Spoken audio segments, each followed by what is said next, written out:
Jamie, you're Irish, so you're in the circulation area of the Sunday Times. Did you know about Marie Colvin before you started work on this film? I did. Can I just first start by saying this is the first Q&A I've done without Roz and Matt, our director. So you're a brave man. I'm really feeling very exposed. Yeah, I did. I was aware of Marie's work. She spoke to you in a way that was very sort of palatable, I think. You know, and you see that in the way we depict her in the film and the way she was and trying to tell the human story, and wasn't overly concerned with what type of bullets were causing the harm or what type of explosions was. It was a human cost. And I think if you're a lot of people only receive their news that way. It's once a week. She wrote for the Sunday Times, and if you are only receiving like that, you want the very palatable version of it, something that you can, you know, understand. And I think she was amazing at that. Even from quite a young age, I remember being able to read her columns. So she had quite a big impact on everyone in the UK, really, and beyond. How did the script come to you? It came to me quite late. I think there was another actor who was attached to it at one point, who's a friend of mine, and I was actually filming a movie with him in Budapest at the time that it came to me, and I didn't say anything to him because I knew I didn't really know. You never really know what the situation is like that, and I knew Matt Heineman, our director's documentary work, which is incredible, and I was a huge fan of that. And Roz and I have known each other for a very long time, but 15 years probably, but as friends, and never had the opportunity to work with her. And there's certain... Was she already attached? She was already attached, yeah, she was. Certain friends in the industry, you like the idea of never working with them because you have this fear that they're going to be... Not friends afterwards. Yeah, well, no, just like that, you know, a different version of themselves when they work or something. So, but Roz is one of those people I always thought I would enjoy working with, and that package alone, and just you couldn't read that script and not be compelled to try to add something to it and be involved in it. So, I was probably the final sort of piece of the puzzle, and then I had to do. I'm friends with Stanley Tucci, so I had to do some convincing to him to. You brought him on come board. along. Listen, I'm not going to take sole responsibility, but you know, it's Stanley's an incredible actor, and wasn't the biggest of parts, but we really wanted him, so I did my little bit, yeah. And then you must have had to spend time with Paul Conroy to get inside his head. Yeah, whereas Roz obviously. You can so clear. I mean, I think she's incredible in this film. So clear how much research she did, and how much sort of you know, all her research was based on video footage and audio footage of Marie. She spoke to couldn't get a hold of her. We've now met Marie's family, and we were in the Hamptons Film Festival a couple of weeks ago and had their support, and that was an incredible thing, particularly for Roz, I think.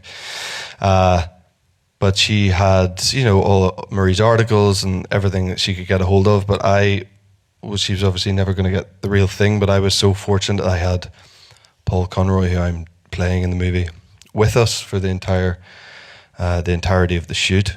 Was that a good thing or a bad thing?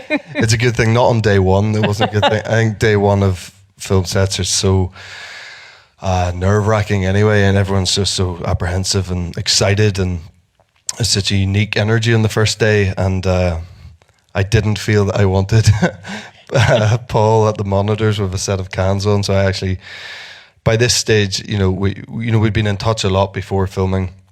His schedule was more insane than mine, so we actually didn't get to meet in person, just over the phone until the flight over to Amman. Was he still Jordan. working then?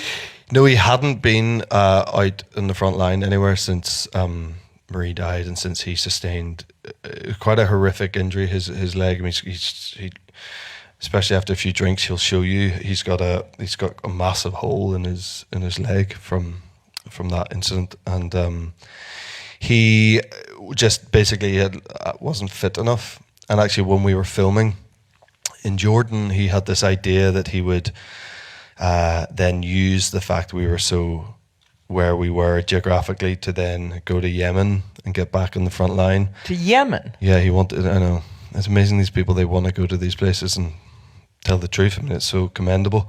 But, and that was his plan, but actually that was a very tough shoot. And it was, we're 16, 17-hour days, brutal. So physically tough, emotionally yeah, tough? Totally. And so by the end, he wasn't fit enough. I don't think he'll make it out to a front line again, to be honest. He's, I've been with him all this week in London. I literally flew in from London a couple of hours ago, and his leg isn't quite what it was. So he wants to continue telling the story, and he's got a documentary out about their time in Homs and Marie's death and his escape from Homs, and he's still trying to spread the message as best he can. With some shoots, the emotional intensity gets drained or relieved a little, at the end of the day. Mm. Did it sustain here? I read that you were in tears sometimes on the set. I've never, I wasn't alone in that. It was a very emotional, cathartic experience for all of us. I think mostly because Heinemann, our director, he spent weeks interviewing all these real Syrian and Iraqi refugees who are displaced from those places and have ended up in Jordan, in Amman, where we shot. So a lot of that stuff you see, in the like in the widow's basement in Homs, and when Roz is interviewing those women and asking them how they got to that point, and they're saying about their real stories. They're not actors. That wasn't planned. That is real. They're real tears. That woman who's saying that her husband went to get groceries and didn't come back, that's real. Oh so it was just, you can imagine what that's like to experience in those scenarios with the mass graves in Iraq. All those women were real Iraqi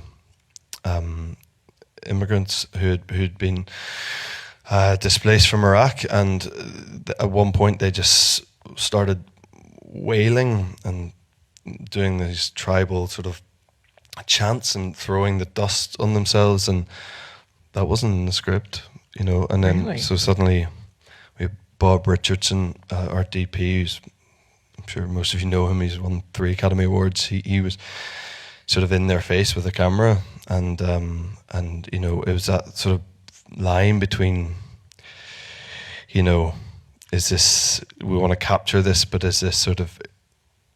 we exploiting these people? But every single one of these people, and this is why it got so real and emotional at times, they would thank us for trying to help in any way to tell their story of the costs to civilians in these war-torn places, and that message was just always very strong throughout. Sometimes you make movies that are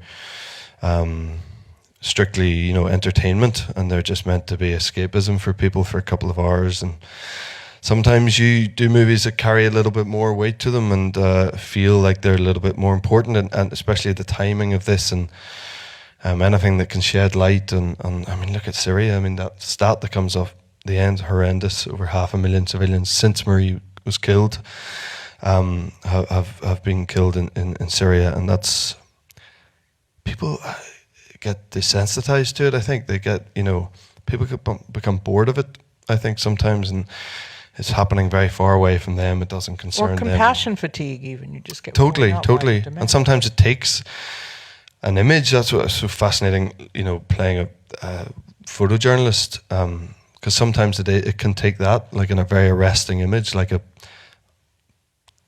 boy washed up on a beach, like happened last year, for everyone to stop and take notice. So, making a movie that I think it's sort of a homage to the strife of these people and to journalism, really, and what these amazing men and women are willing to sacrifice literally everything to tell us real truth. Please thank Jamie Dornan.